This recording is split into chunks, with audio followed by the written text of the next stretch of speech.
May experience naman lang. Kaya lang baka makapasok. Oh, ito na. Danaan lang ha. Nalanggal ko na yung akin. Pakimuno yung akin eh, no? Oh. Video nyo sila.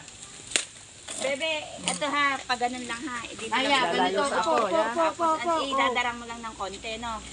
Ganyan lang. Umupo ka kasi ano ba naman niya? Umupo ka. Idarang mo lang sa apoy. Bitawan ko na ha. Hiramin mo Gusto, yung, baka naman Hiram- ikaw eh hiramin mo yung isa kay Ate Mira. Pahiram nga ako kay Ate Mira. Oh. Meron pa yata kaya tinito. Toby, oh, wala pa. Upo ka dito sa baba. Huwag ka dyan. Oh. Kagat! Layo ka, masusunod ka. Hindi mapapasok. Oh, bilis. Kagatin mo na, ilalamig na yan. Haba mo naman ang bag.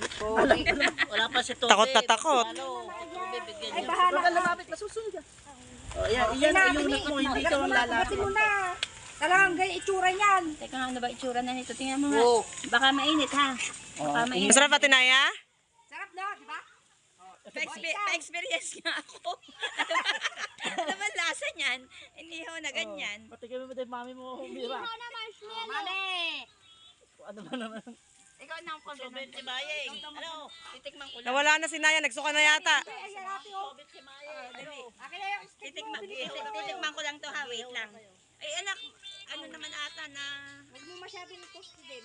Oh, naluto ba sa'yo na yan? Baka 3 araw na yan ha. Parang yung... Daing? Baka maging tinapayaman yung iyong yan. Oh, pwede na yan. Oh, ihipa mo. Layo ka na. Ay, baka kainin agad, baka kainin agad. Kung makakainin agad. Nahulog Kay ba Mami. sa kanya? Wala